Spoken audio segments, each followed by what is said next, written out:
사도행전 전체 말씀은 사실 기독교의 확산과 관련된 내용을 우리에게 역사적으로 알려주고 있습니다. 오늘 본문은 이 사도와 예루살렘을 중심으로 성장한 기독교가 이제 이방 땅을 향하여 이 하나님 나라의 확산, 이 복음의 확산을 앞두고 그 기초를 마련하는 장면이 바로 오늘 본문의 말씀이 되겠습니다. 무슨 일인지 오늘 말씀을 기초로 하나하나 한번 살펴보도록 하겠습니다. 6장 1절을 보겠습니다. 이렇게 시작합니다. 그때 제자가 많아졌는데 라고 말합니다. 지금 교회는 폭발적으로 성장하고 있습니다. 크게 두 가지 성장 이유가 있거든요. 오늘날에 이젠 교회의 성장의 원인에 대한 설문조사 등도 있는데요. 여러분은 교회 성장의 원인을 어떻게 생각하는지 한번 생각하면서 들어보십시오. 5장 42절에 이 초대교회의 성장 이유가 나옵니다. 유대 종교 지도자들의 위협에도 불구하고 사도들은 성전에 있든지 집에 있든지 예수 그리스도를 가르치고 전도하기를 힘썼다라고 말하고 있습니다. 그치지 않았어요. 그래서 사도는 말씀을 입으로 전했습니다. 그 말씀을 또한 들음으로 많은 사람들이 믿게 되었다라는 것을 보여주고 있습니다. 이것이 초대교회의 성장의 첫 번째 원인입니다. 바른 말씀의 선포, 그리고 그 말씀의 사역들인 것이죠. 그리고 두 번째 이유가 6장 1절에 나옵니다. 예수님을 믿고 예수님을 따르는 제자가 된 사람들은 이제 경제적으로 궁핍한 사람들을 구제하는 일에 힘썼습니다. 그래서 4장 말미를 보면요, 제자들이 자신의 소유를 팔아 사도들의 발 앞에 갖다 놓는 그런 일이 있었습니다. 그리고 사도들은 그 값을 팔아 이제 가난한 사람들에게 나누어줘서 말씀 보니까 가난한 자가 없었다라고 이렇게 말할 정도였습니다. 이 일은 분명히 제가 볼 때 당시 유대 사회에 굉장한 충격을 주는 사건이었을 것입니다. 사실 유대교도 가난한 자들을 구제하는 그런 것을 높이 샀고 그 일을 실천했습니다. 그러나 자신의 가족이나 같은 종족에게, 같은 지파에게 이렇게 구제하는 일들이 흔했던 것이죠. 그런 것에 익숙했습니다. 근데 당시에 헬라어가 익숙한 디아스포라 유대인과 그리고 아람어가 익숙한 본토 유대인들이 예루살렘에 같이 살았거든요. 유대교 안에도 같이 존재했습니다. 근데 그들 안에는 차별과 긴장감이 흘렀습니다. 그리고 구제라는 것은 이제 그렇게 헬라파 유대인에게 이제 히브리파가 구제하는 이런 일들이 거의 일어나지 않는 것이죠. 그들 안에 뭔가 긴장과 갈등이 있었습니다. 그런데 새롭게 형성된 예수님의 제자 공동체는 가난하고 고통받는 자들을 무차별적으로 도움을 줬습니다. 차별하지 않았습니다. 사람들은 이런 공동체에 굉장한 매력을 느꼈죠. 그리고 사람들은 이 일을 칭찬하기 시작했습니다. 그래서 더욱더 복음으로 들어온 사람들이 굉장히 많아졌어요. 그리고 이 새로운 예수 공동체로 나와서 폭발적으로 성장하는 데는 이 두 번째 이유가 굉장히 크게 작용을 했습니다. 여러분 주목하십시오. 지금 예수 공동체는 입으로 선포된 말씀으로 시작되었고요, 그리고 또한 몸으로 살아낸 말씀으로 성장합니다. 그런데 이렇게 이젠 꽃길만 걸을 것 같잖아요, 이 교회가. 근데 이 꽃길만 걸을 것 같은 예수 공동체에 오늘 말씀 보니까요, 위기가 닥쳤습니다. 헬라파 유대인과 히브리파 유대인 사이에 그 해묵은 차별과 그 긴장감을 이제 새로운 예수 공동체는 극복한 것 같았거든요. 이겨낸 것 같았어요. 근데 그 문제가 다시 예수 공동체 안에 다시 발생한 거예요. 너무 당혹스럽죠? 교회의 도움을 받던 과부들 가운데 헬라파 과부와 히브리파 과부 사이에 분쟁이 일어나기 시작했습니다. 이 문제는 분배를 둔 분쟁입니다. 그때나 지금이나 이 분배 문제는 굉장히 중요하죠. 구제에서 헬라파 과부들이 제외되고 있다는 원망이 일어난 것입니다. 근데 이 상황이 어떤 파급력을 줬을지 생각해 보십시오. 이것은 교회의 하나됨을 깨뜨릴 수 있는 그런 사안이 됩니다. 또한 이 구제 사역을 누가 주도하죠? 사도가 주도했거든요. 근데 모든 원망의 화살이 누구에게 향할 수 있겠습니까? 사도에게 향할 수 있는 상황이 된 것이죠. 그러니까 교회의 지도력에 대한 어떠한 신뢰가 깨질 수 있는 그런 문제입니다. 교회의 지도력이 깨지면 어떻게 되는 줄 아십니까? 사도에 대한 지도력이 깨져버리면 사도가 전하는 말씀 자체가 들리지 않는 일이 벌어지겠죠. 지금 굉장히 문제가 확산될 수 있는 그런 문제의 사안입니다. 그래서 앞의 문맥을 보면 이 지금 초대교회는 사실 유대 종교 지도자들의 핍박 속에서도 그 하나됨이 깨진 적이 없거든요. 지금 견고하게 그것을 버텨내고 있거든요. 그런데 구제라는 선한 일로 인해 교회에 긴장감이 흐릅니다. 흥미롭죠. 우리는 한 달 전에 그 바나바와 바울이 정말 크게 대판 싸운 그 이유가 선교팀 팀원을 마가를 데려갈까 말 거냐 한 문제로 싸워서 두 사람이 갈라졌다는 이유를 봤는데요. 비슷한 일들이 지금 교회 안에 벌어진 것입니다. 구제 사역 때문에, 이렇게 좋은 일 때문에 교회가 지금 굉장한 위기에 처하게 됐습니다. 여러분 기억하십시오. 사탄은 하나님의 교회가 하나 되는 것을 깨뜨리기 위해서 모든 방법을 동원합니다. 특별히 좋은 일로 다투게 됩니다. 굉장히 그 일이 또한 있는 것이죠. 그래서 우리는 이제 이 사안을 볼 때 본능적으로 이런 문제를 만나게 되면 문제의 원인을 찾게 돼요. 도대체 무슨 문제냐, 이게 문제 자체를 주목하게 되는 것이죠. 그런 의미에서 저 같은 경우는 우선 팩트 체크를 좀 하고 싶더라고요. 저 같은 경우는 성경 보면 이런 질문이 우선 이 본문에 들었습니다. 정말 성령 충만한 사도가 헬라파 과부를 의도적으로 구제해서 빠뜨렸을까? 그러니까 지금 항소하고 있는 소송하는 자들의 말이 정말 맞는 말일까? 팩트일까? 혹시 헬라파 과부들이 피해의식으로 작은 행정적 실수를 너무 확대해가지고 지금 문제가 너무 커져가고 있는 거 아닌가? 뭐 이런 생각이 들더라고요. 이건 제 생각이에요. 근데 사도들은 이 문제를 어떻게 해결하는지를 주목하셔야 돼요. 우선 문제 자체인 헬라파 과부와 히브리파 과부들에게서 그 갈등의 원인을 찾지 않습니다. 그들에게 찾지 않아요. 그래서 예를 들면 이럴 수 있잖아요. 야, 너희 헬라파 과부들 감사함이 없어. 감사함을 좀 가져. 왜 그렇게 지금 너희들 소외됐다고 생각해? 한번 따져 들어가 보자. 이런 식으로 지금 이 문제를 접근해 가지 않습니다. 사도들은 도리어 스스로를 주목합니다. 그리고 문제의 굉장히 근원 자체를 살펴서 그 문제를 해결하려고 이 문제의 깊은 곳까지 들어가서 이 문제의 원인을 찾아내는 것을 보게 됩니다. 먼저 사도가 생각하는 지금 이 문제의 근원을 한번 볼게요. 지금 문제가 뭐라고 했죠? 구제 사역에서 분배의 문제거든요. 근데 이 문제의 근원을 보겠습니다. 2절에 나옵니다.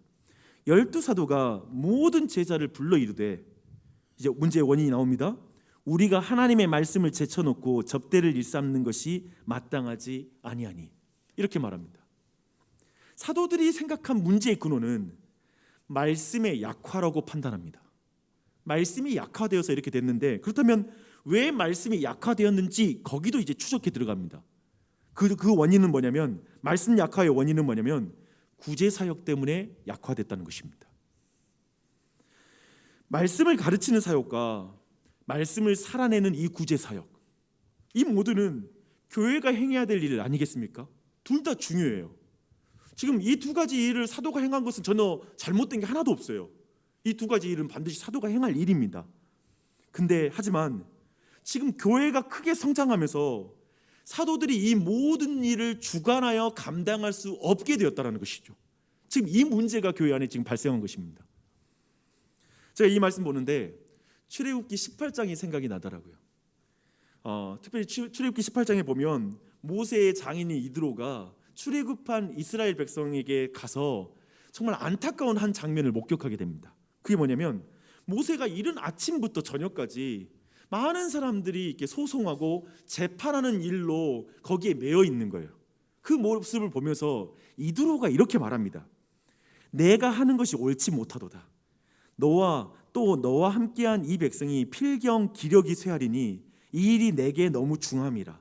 내가 혼자 할 수 없으리라 라고 이렇게 말합니다. 그리고 나서 이제 1000부장, 100부장, 50부장, 10부장을 세우는 이 직분을 세우는 것을 우리는 보게 됩니다. 지금 사도들도 이드로처럼 말하고 있어요. 하나님의 말씀을 제쳐놓고 우리가 접대를 일삼는 것이 마땅하지 않다, 옳지 않다. 그리고 그들이 모든 일을 주관할 수 없다라는 것을 분명하게 밝힙니다. 사도들은 그리고 나서 자신들의 삶에, 자신들의 사역에 있어서 이제 우선순위를 말해요. 사도가 집중해야 할 교회의 사역의 본질은 말씀을 전하는 일과 기도하는 일이다 라고 분명하게 밝힙니다. 우리는 그 일에 전무하겠다. 힘쓰겠다, 우리를 완전히 바치겠다라고 이렇게 말하고 있습니다. 그리고 자신들이 주관하던 봉사의 일을 감당하기 위해서 이제 그 형제들 가운데 서서, 사람들 가운데서, 믿는 자들 가운데서 7명의 일꾼을 세우라고 이렇게 말하는 것을 보게 됩니다. 오늘날에 교회가 직분자를 추천하고 그리고 피택하여 일꾼을 세우는 성경적 원리가 여기에 나옵니다. 형제들 가운데에서 너희들이 추천하여서 선택하여서 세우라라는 이 명령에서 이게 추천과 피택의 성경적 원리를 보는 것이죠. 그런데 흥미로운 조건이 달립니다. 이걸 좀 주목하십시오. 7 일꾼의 조건이 뭐냐면 성령과 지혜가 충만하여 칭찬받는 사람이라고 이렇게 말하고 있습니다. 우리가 생각할 때 이 특별히 구제사역이니까 사회복지사로서의 어떤 그런 자격증이 있거나 거기에 대한 감각이 있는 어떤 그 사역에 대한 전문 지식과 능력이 제시되지 않는 것을 여러분 주목할 필요가 있습니다. 도리어 지혜와 성령이 충만한 사람이라고 말하고 있죠. 일 잘할 것 같은 사람 세우라 라고 말하는 게 아니라, 그 일에 능숙한 사람을 세우라는 게 아니라 성령과 지혜가 충만한 것을 주목하고 있습니다. 그래서 또한 특별히 그 모든 것이 충만한 것을 다른 사람이 인정할 수 있을 정도로 그 사람의 은사가 가시적으로 드러난 것을 강조하고 있습니다. 그러한 사람을 세우라라고 말하고 있는 것이죠. 근데 이런 사도의 어떤 이런 해결 방안에 대해서 제자들과 무리들이 굉장히 기뻐합니다. 그리고 나서 믿음과 성령이 충만한 사람 7을 이제 교회의 첫 일꾼으로 세웠다라고 말하고 있습니다. 이 일로 이제 결과가 나오거든요. 7절에 이 일로 하나님의 말씀은 더 왕성하여졌고 예루살렘에 있는 제자의 수가 더욱 심히 많아졌다. 그리고 심지어 허다한 제사장의 무리까지도 이 도에 복종하였다라고 이렇게 이 결과까지 알려주고 있습니다. 여기서 가장 중요한 한 가지를 우리 같이 먼저 확인했으면 좋겠습니다. 오늘 말씀을 준비해서 제가 온 교회에게 가장 강조하고 싶어하는 부분입니다. 오늘 본문을 이해할 때 저는 가장 중요하다고 생각하는 부분입니다. 우리는 하나님의 말씀을 제쳐놓고 접대를 일삼는 것이 마땅하지 않다라는 것을 여러분 설교를 아마 많이 들어보셨을 텐데 어떻게 이 본문을 해석한가요?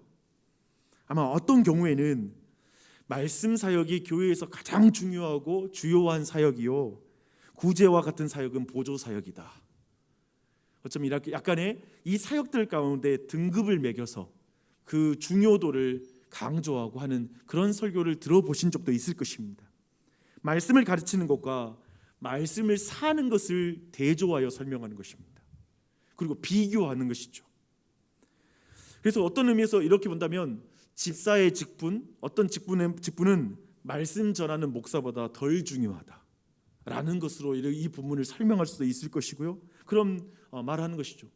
또한 우리는 교회에 대한 평가를 할 때도 이런 표현에 익숙합니다.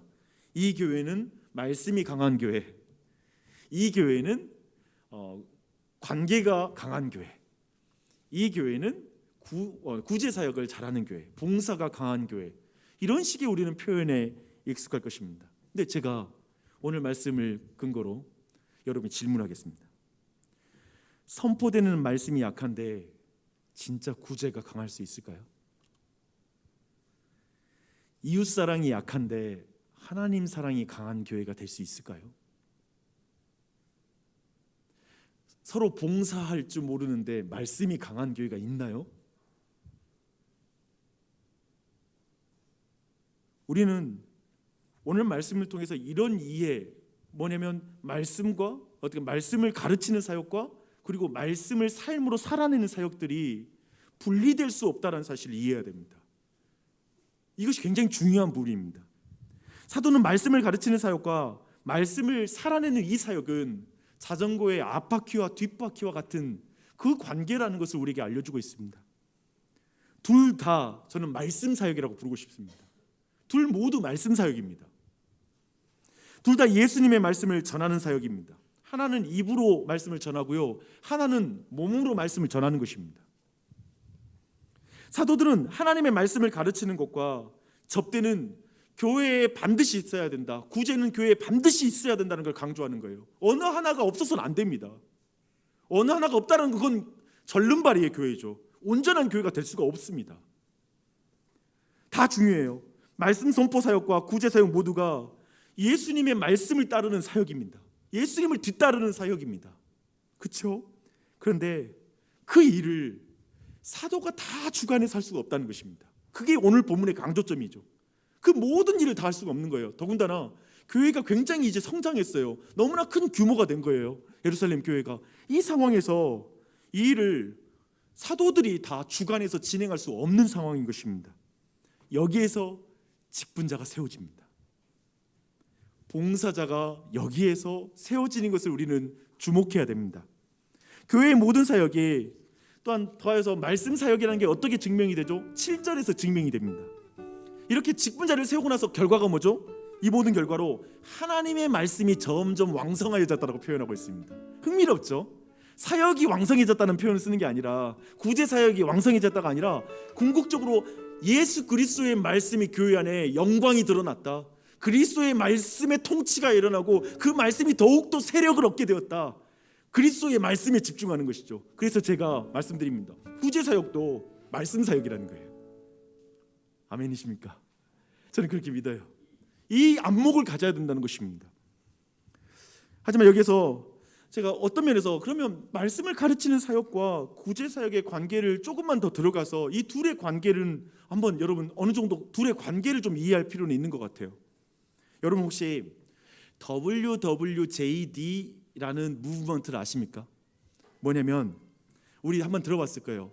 What would Jesus do?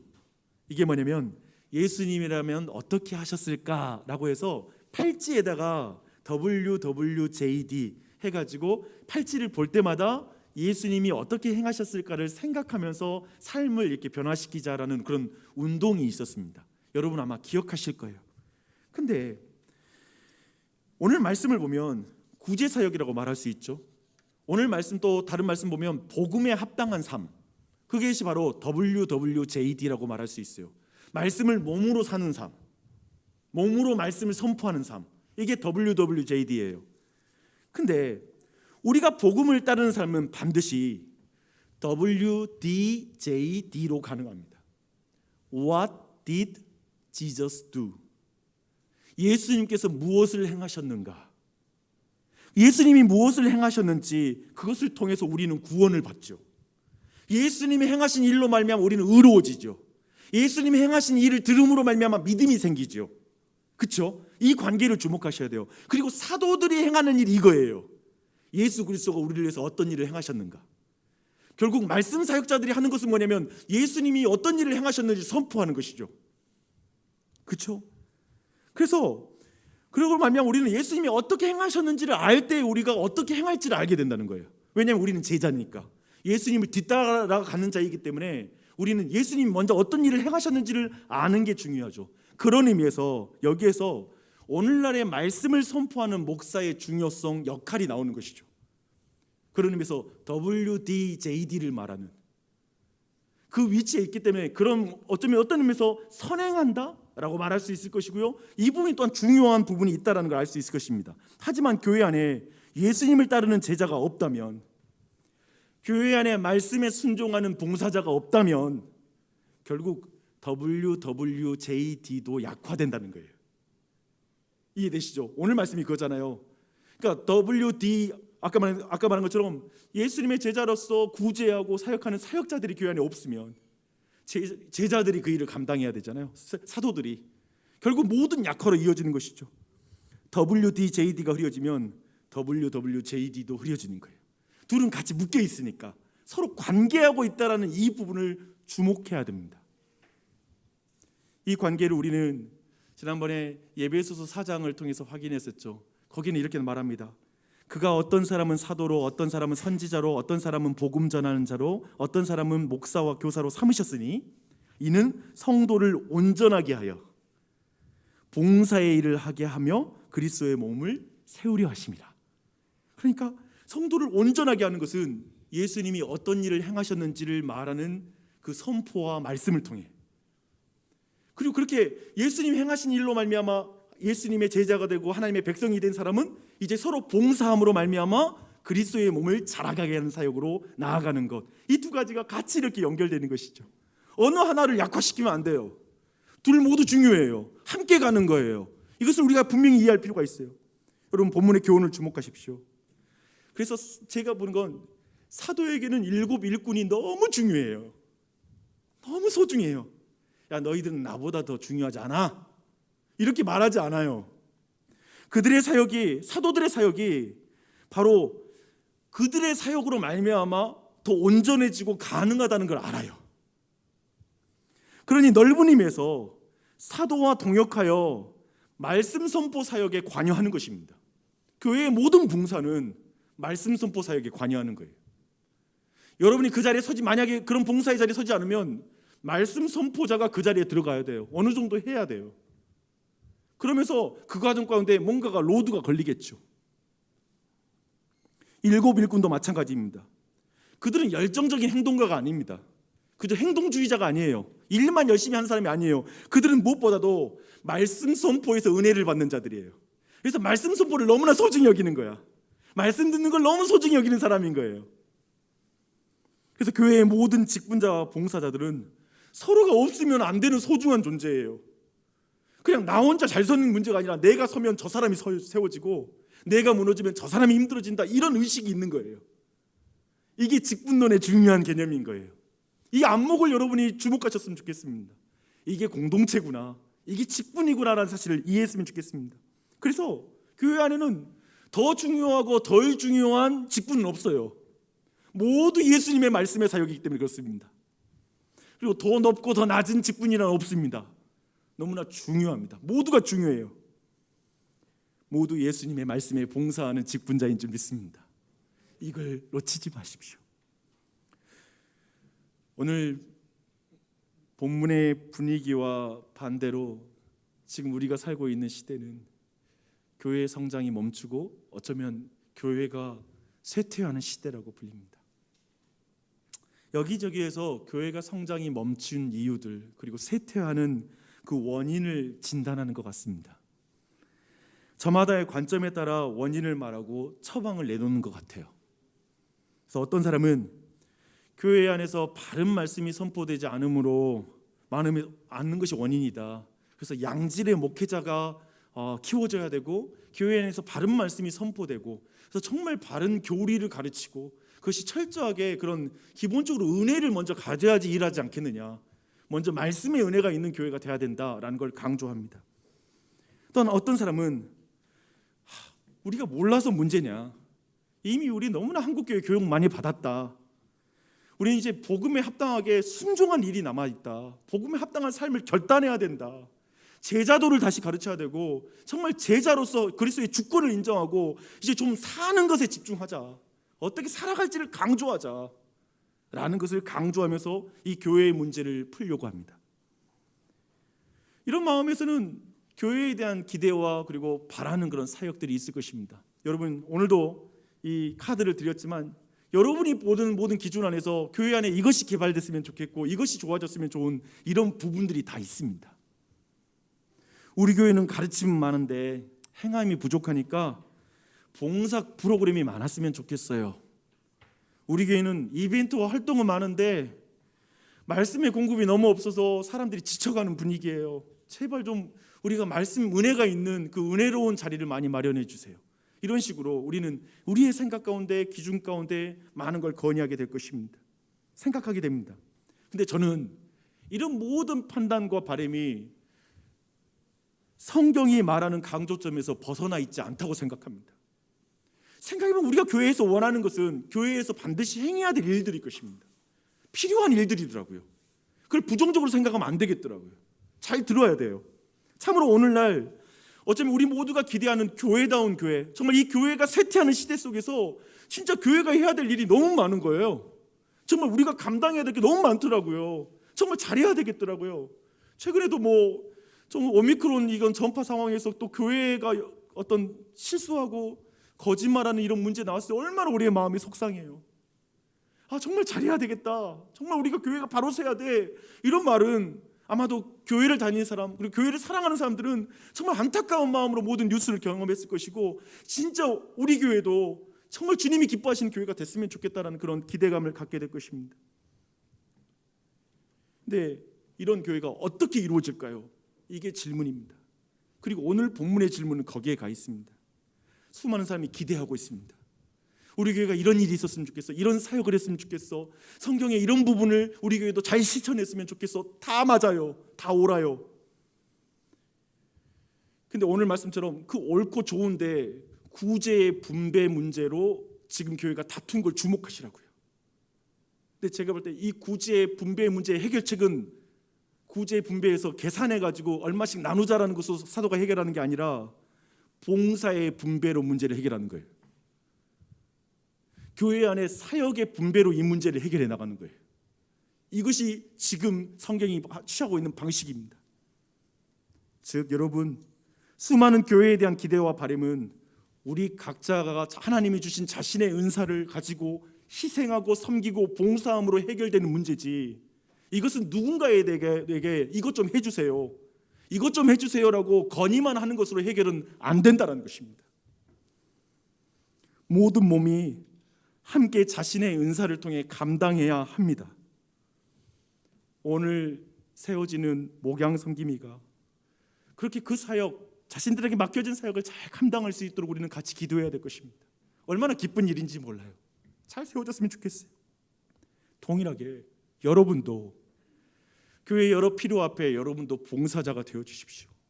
자신의 삶을 기쁘게 드려 주십시오. 왜냐하면 여러분이 꿈꾸는 교회니까요. 우리가 길게 살아서 교회를 몇 군데를 거치겠습니까? 그리고 지금 이 순간 우리가 이루는 이 교회가 우리가 소망하며 나아갈 그 성경적인 교회, 이 시대에 답을 내놓는 교회, 대단한 욕심이 아니더라도 우리가 뭐 대단히 성장하는 교회도 추구하는 것도 아니고 대단히 뛰어난 교회는 추구한 거 아니지만 그래도 정말 우리 모두가 그래도 교회는 이래야 돼, 이거 있잖아요. 그리고 우리 교회인들 대부분 성경에서 말하는 그 교회에 대한 추구점이 있잖아요. 그렇다면 성경이 말하는 대로 예수 그리스도를 뒤쫓아 What did Jesus do? 예수님이 행하신 것처럼 나도 섬김의 삶을 살겠습니다. 내 삶, 내 작은 은사라도 기꺼이 드리겠습니다. 기도하며 주님의 일을 감당하겠습니다. 이 고백을 드리는 것은 얼마나 중요합니까? 봉사자가 없는데 기대가 많으면 교회에 불평과 원망이 많아집니다. 때로는 제가 보니까 성장하면서 점점 더 많은 일의 압박이 일부에게만 지워질 때가 있습니다. 이제 과중되는 것이죠. 그러면서도 너무나 많은 사역의 평가는 이루어지는 거예요. 그러면 너무나 견디기 힘들 정도로 그 문제를 감당하는 자들은 부담을 느끼기 시작하는 거예요. 우리가 일찍이 교회에서 봤던 모습입니다. 그것에 대한 극복이 어떻게 됩니까? 그냥 이 시간 여러분이 마음에 결단하는 거예요. 내가 우리 교회에서 한 가지 일은 해야 되겠다. 내가 하나는 감당해야 된다. 그냥 이제 5년 6년 됐는데도 내가 한 가지도 봉사하지 않고 있다면 이건 아니다. 5년 정도, 3년 정도, 몇 년 정도 내가 이제 여러 가지로 쉬고 또 말씀 들었으면 내가 기꺼이 이 작은 거라도 드려야 되겠다. 이것이 아닐까요? 제가 교회 돌아보니까요, 제가 교회 초기 2년 동안 교회에 사역을 하나도 안 만들었습니다. 그냥 말씀 들으세요, 은혜 받으세요. 그러니까 일반적으로 개척교회 가면 힘들다고 하잖아요. 저희 교회 제가 돌아보니까 저희 교회 2년 동안이 제일 편했습니다. 그 뒤에 3년, 4년 이제 교회 학교 세워지고 사역들이 점점 많아지는 것 같습니다. 초기보다 지금 사역이 더 많습니다. 근데 정말 이 상황 속에 정말 그 필요를 많이 느껴요. 아, 이제 누구 한 사람 자리에서 감당할 수 있는 것은 아니다. 우리가 그렇게 이제는 그 일을 여러 가지 정말 교회에게 요구되는 사역을 우리가 건강하게 감당하는 건 이제 누구 한 사람이 뛰어나서 그렇게 이루어질 수 없다는 사실을 보게 됩니다. 사랑하는 여러분, 우리가 걸어가야 될 그 교회, 꿈꾸는 교회, 사도들이 말했던 것처럼 사도들은 아마도 그 초대교회에 선한 사마리아인의 비유를 설교하면서 그리고 그 말씀을 들은 그 사람들은 차별이 없는 구제로 나아갔을 거예요. 정말 저 사마리아인이 정말 그렇게 강도 만난 자를 돕잖아요. 유대인들은 돕지 않은데 도리어 저 배척했던 사람이 돕는 거, 이거 보면서 그 인종과 문화와 이런 모든 걸 뛰어넘어서 사랑을 실천함으로 주님 복음은 이렇게 확장되었습니다. 여러분, 로마 제국이 초기 300년 동안 그 교회를 통하여 결국 313년도에 로마에서 기독교가 공인되었습니다. 어떻게 이렇게 팽창할 수 있었을까? 한 편지가 있었더라고요. 발견됐는데요. 알렉산드리아에서 사업을 하고 있던 익명의 로마 사업가가 임신한 아내에게 편지를 쓴 편지가 발견이 된 거예요. 근데 그 편지에 그가 이런저런 잡담하다가 이제 임신한 아내에게 이렇게 씁니다. 그런데 아기가 태어났을 때 여자라면 버려라. 여자가 태어나면 그냥 버렸던 거예요. 이것이 그 당시의 문화였습니다. 잔인한 문화였죠. 무서운 문화였습니다. 근데 당시에 기독교인들은 단순히 낙태에 반대하는 운동을 벌이진 않았어요. 낙태 반대 운동, 그게 아니었어요. 도리어 신생아들을 말 그대로 쓰레기 더미에다가 버리는 일들이 벌어졌을 때 교회가 그 아이들을 주워와서 키운 거예요. 데려와서 키우기 시작합니다. 어떻게 그 삶을 살았을까? 어떻게 그들은 What would Jesus do? 예수님이라면 어떻게 행하셨지? 단순히 이 생각하면 부담이거든요. 우리 모두. 그러니까 예수님이 어떻게 행하셨지 생각하면 어떻게 행해야 될지 알아요, 우리가. 근데 부담돼, 힘들어. 근데 뭐에서 모든 능력이 나오냐면 What did Jesus do? 예수님이 나를 위해서 어떤 일을 행하셨는지를 깊이 묵상하고 그 안에서 사랑, 그 안에서 놀라운 은혜를 경험할 때 내가 어떻게 행해야 될지에 대한 주님의 말씀을 행할 수 있는 거예요. 성령이 도와주시는 거예요. 그 은혜가 있는 거예요. 그래서 교회는 반드시 이 두 가지가 같이 가야 돼요. 우리 교회는 이걸 잘하니까, 말씀이 좋으니까 이제는 이건 좀 약화시키고 이걸 강화시켜, 이게 아니라 잘 되는 거 가고 우리가 이제 이걸 행해야 돼, 봉사하고 힘써야 돼, 반대일지도 이렇게 나아가는 것이죠. 모두가 이루어져야 돼요. 근데 이 일은 어느 한 사람이 한다? 아니요. 온 교인이 함께 사역할 때 일이 가능하다고요. 이 사실을 기억함으로 여러분 각자가 우리 교육부 사역 가운데 함께 해주십시오. 유치부, 초등부, 청소년부, 얼마나 많은 사람이 도움이 필요한지 몰라요. 함께 해주세요. 그리고 또한 여러 가지 예배와 여러 가지 구석구석 할 일이 너무나 많습니다. 여러분이 어떤 일을 할지 모르겠다면 상담해 주십시오. 알려드릴게요. 무슨 일이 필요한지를 더 자세하게 알려드릴게요. 제가 이렇게 말씀드리는 건 그냥 우리 교회 봉사 많이 해서 으쌰으쌰 하자는 말이 아니라 그리스도가 통치하여서 이 땅 가운데 정말 말씀을 입으로만 전하지 않고 삶으로 말씀을 선포하는 교회가 되려면 이건 우리 모두가 이 교회에 대한 책임 가운데 함께 봉사하며 몸을 이루어야 되겠더라고요. 우리 중에 아무도 우리 안에 불필요한 사람 없습니다. 손으로 우리는 걸어갈 수 있잖아요, 물구나무로. 근데 발이 있는데 왜 손으로 물구나무 걸어가면 되겠어요? 발이 제 역할을 해줘야죠. 입으로 우리는 물건을 물고 날릴 수 있어요. 근데 입은 말을 하는 것이지 물건을 물고 날르는 기능은 아니잖아요. 우리 모두가 필요해요. 우리 모두가 함께 해야 돼요. 이를 그렇게 감당하는 온 교회가 되기를 축원합니다. 그래서 그리스도의 몸에 장성한 분량에 이르는 게 우리의 목표인 거예요. 봉사자 많아지는 게 우리 목표도 아니고 우리 안에 일 많이 만들자는 말이 아니에요. 그리스도의 온전한 몸을 이루는 게 우리의 목표인 거예요. 그래서 우리 모두가 필요한 거예요. 한 사람도 예외 없이 우리를 교회로 부르신 이유가 있다는 거예요. 우리가 그 가운데 이 교회를 이루어 주님 장성한 분량에 이르는 교회가 되기를 축원합니다.